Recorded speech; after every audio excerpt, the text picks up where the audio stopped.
Okay, so we are beginning again with abundance control or birth control, and the synopsis around this deep dive into understanding how our energetic forces are governed even outside of our own consciousness in order for us all to reach a formula of crescendo, meaning that it's more than just us coming into a massive state of awareness by ourselves. There are several pieces in the formula.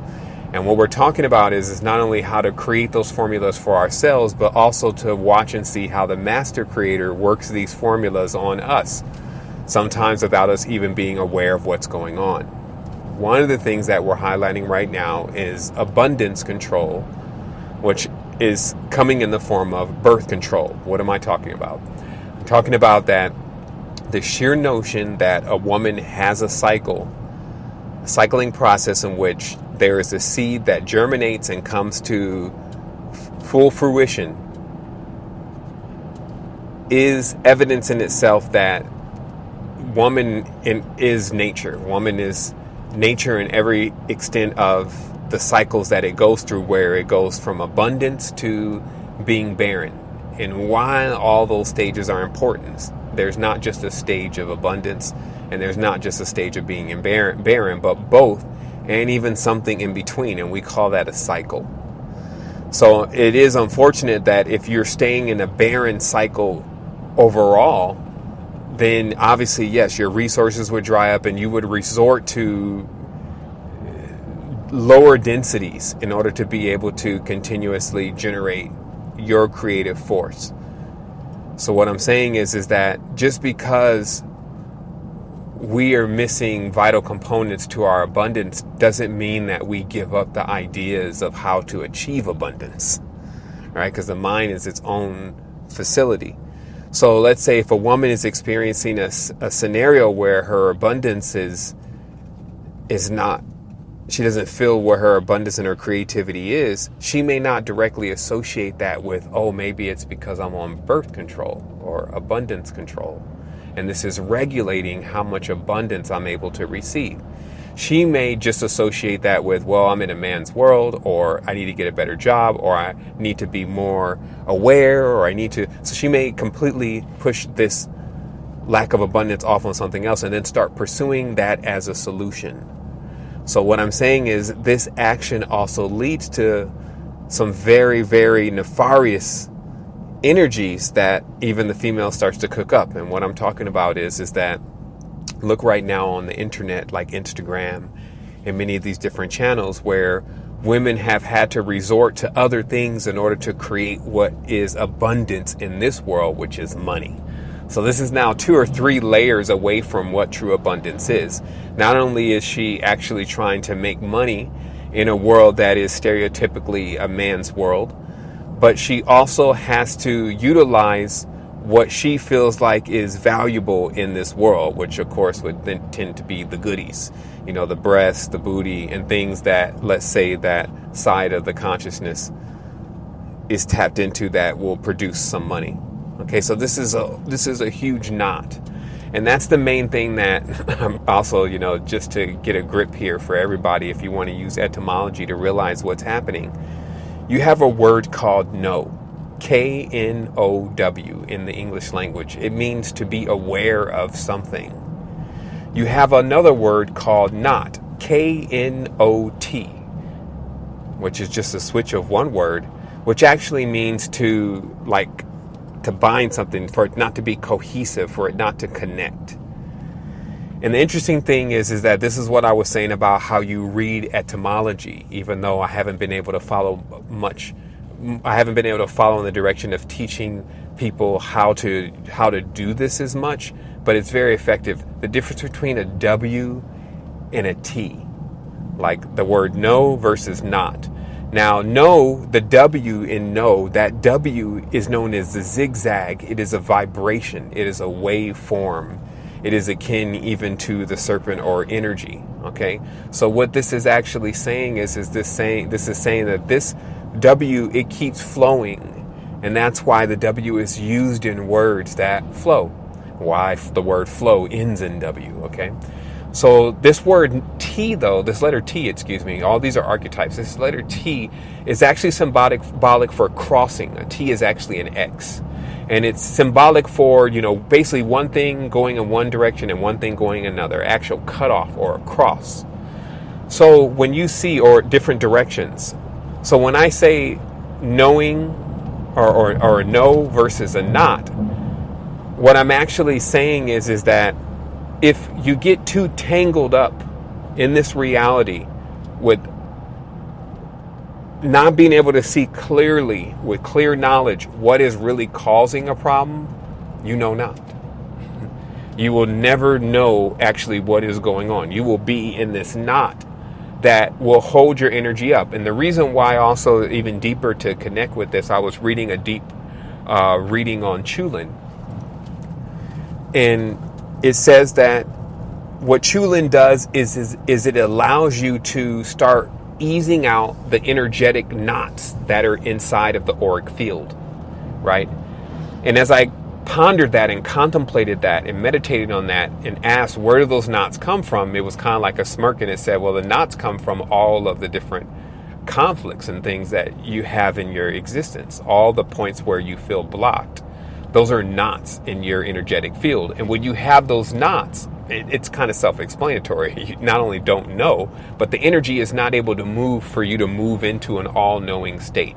So many of these practitioners that work with this energy, because also knots can be created in different ways. Energetic knots can be created through so many different ways, things that could even happen in the dreams. They practice how to continuously, through these techniques of cultivating and fasting the prana, like actually building prana and fasting from using it and building it up and cultivating it more, they're able to balance out and push through these energetic knots. Okay, so this is one example of explaining what most people know not about the energy centers of the body and how it gets constricted.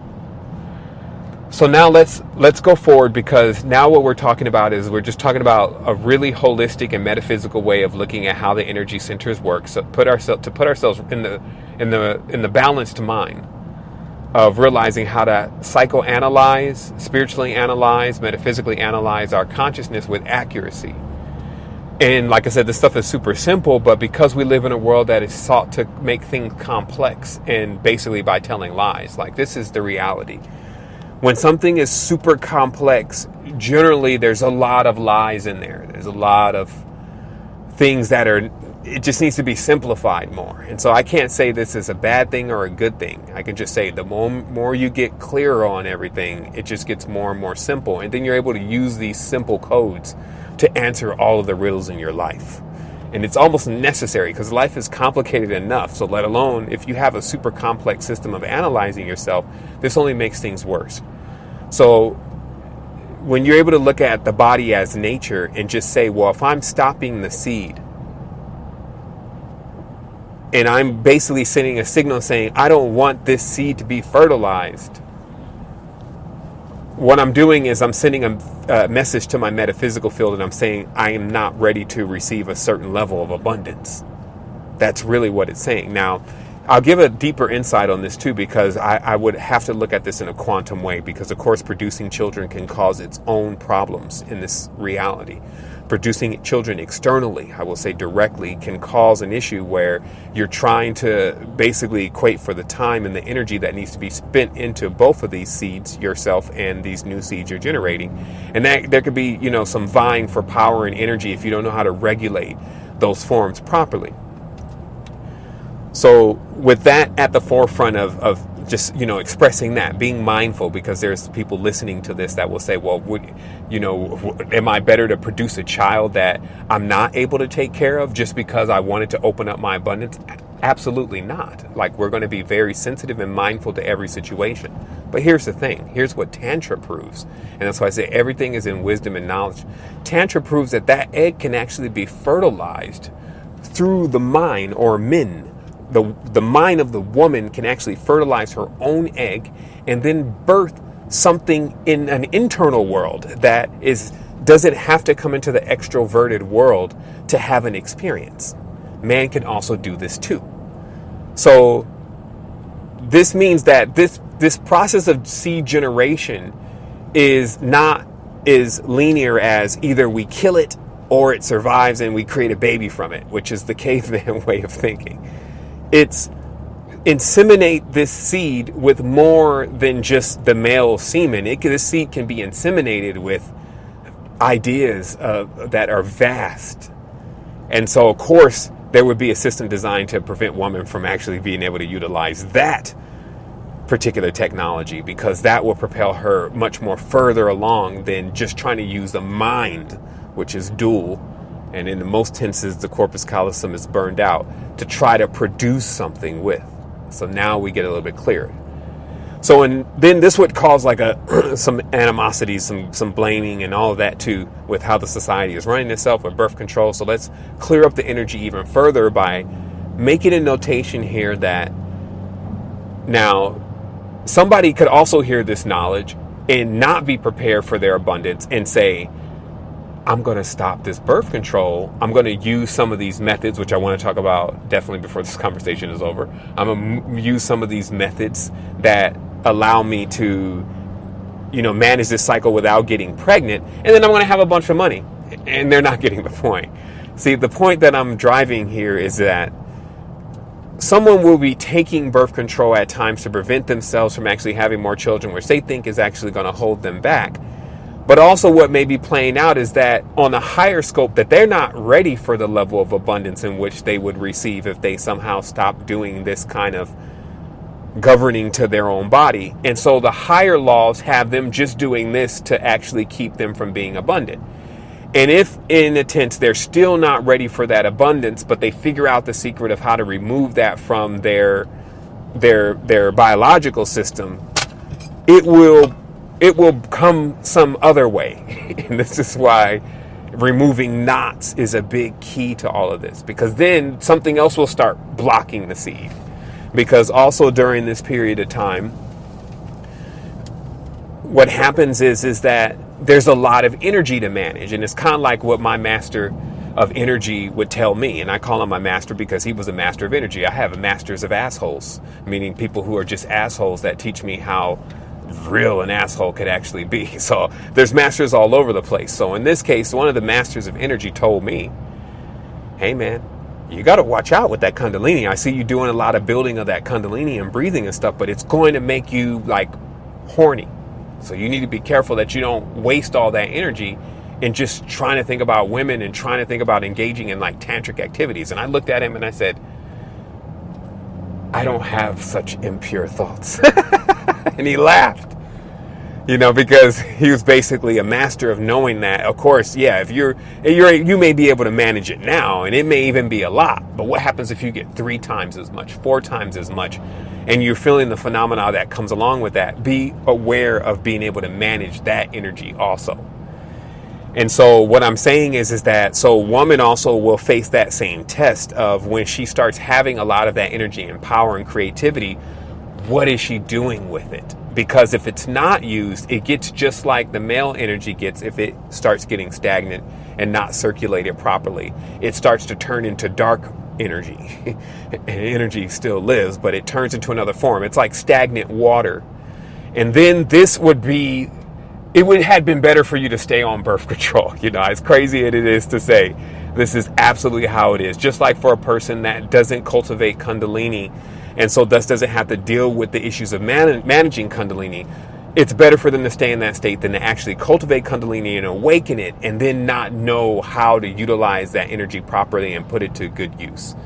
Because it will destroy you. That snake, that cobra, that raised serpent, that dragon will eat eventually everything if you're not able to keep it going and creatively engaged. Okay.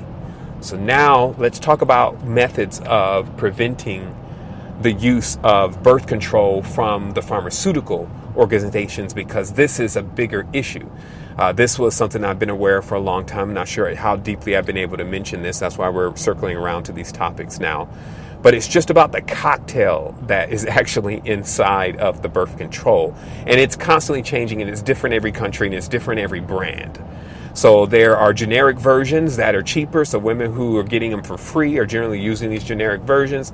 There are experimental projects going on. There is genocide happening. There is defertilization or sterilization happening. So all these things are happening through these different chemical subsets. And again, they are based on the country. So if they feel like this country is not producing the kind of progeny or chattel that it wants, it will reduce the amount of birth by changing the formulas within these birth control substances. Now, of course, the woman is extremely resilient.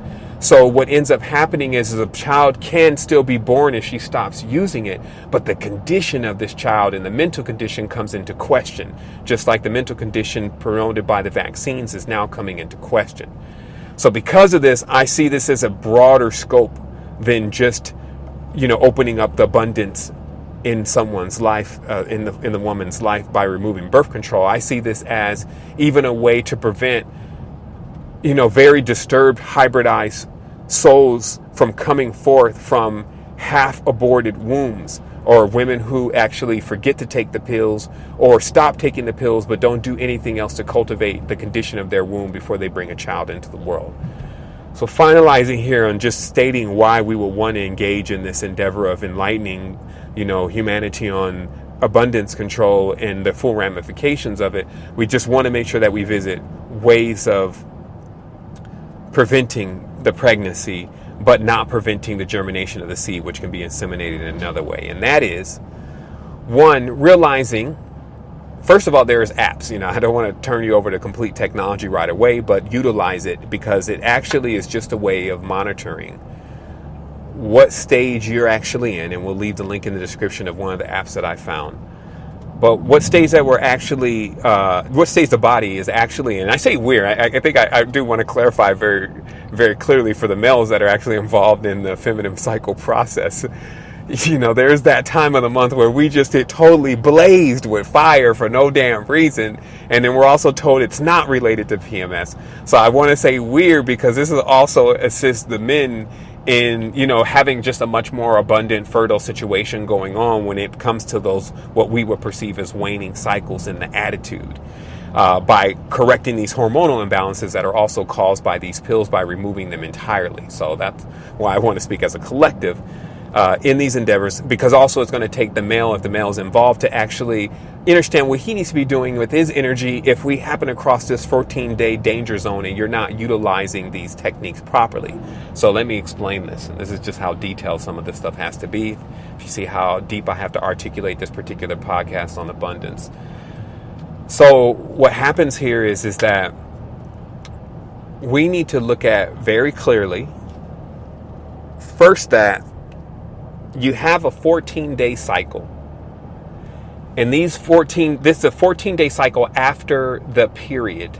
And this 14-day cycle equates to a time in which the egg is being developed. So what I'm saying very clearly is that after the female's period, there's supposed to be a time that there's a 14-day gestation cycle of the development of the egg. And during this time, the ability for a woman to get pregnant is minuscule, supposedly. Again, I want to say all this with a disclaimer, because the female body is very unique, and it takes us to actually have these components, in our mindful level of consciousness. I mean, we have to find out exactly how our body is tuned. And that's why I recommended the app, because the app allows the woman to utilize a thermometer, especially a thermometer that has the digits down to the decimal, maybe 2 points behind the decimal. I have to, again, supply this information in the description, and utilize a fluctuation in the temperature in order to determine the period of ovulation. Or the stage of ovulation. So this app will assist by you just taking your temperature and plugging this data into the app, and over a period, it will develop a way of telling you when you're ovulating. And this is almost 93% accurate. It has a 93% accuracy when used in the best manner. So just very directly, there is a period of 14 days after the cycle, or after the period, that the egg is being developed. And for the male, if he does not want to impregnate the woman, this would probably be the time to engage in, the tantric works, and still himself utilizing things like holding the semen and cycling the semen, but to produce the amount of semen count that may actually be in the vagina in the first place, and then actually begin to feel the energy and engage in the energy, because this is also, because you could say, well, what about the other 14 days? And we got to start thinking about right away, well, why are you continuously using your creative force all month anyway? Especially if you have a woman there that's actually telling you where the cycles really are. And so the truth is, why she's going into the ovulation phase, maybe you want to also hold your semen, but actually utilize more of the pranic force that the semen gives you, because she's also going to have a higher pranic force. And then you two create something that is actually constructed on the internal planes during that time. And then once the seed goes through its cycle, then you can actually physically connect after you know that you're done with the phase of where the egg is actually able to be inseminated. So again, this is very, very clear, very deep knowledge. It covers an entire scope, because one, even if you don't get the app, it just lets you know after that period there's a 14 days of lack of infertile phase. It lets you think more about what you should be doing during these cycles, and really, do you need to be having sex all month just directly, and can you keep it within that 14-day period just to be more safe? And then further along, getting the app, because if you happens to be somebody's anniversary or something's going on and you do want to engage, having a second backup to, hey, is this something that is going to, are we going to make a baby right now? Lastly, some may say condoms, and this again brings me into question with putting plastic, like a male putting plastic around his penis, just plastic. We don't know what this film is made out of. You got your children trapped in this plastic, which is your semen, little versions of you, and you throw this stuff away, or even if you empty it out, whatever, you're putting this plastic inside the woman. It's kind of like you're dealing with the natural womb with plastic on your hands, and this is not natural. It's better for one to just abstain from this rather than engaging in such sacred practices, but then desecrating them through what we've learned from this society. So that's what we have for this. I trust that this will be very powerful and instrumental to the growth of everyone that's in this tribe, and we look forward to connecting more wholeness.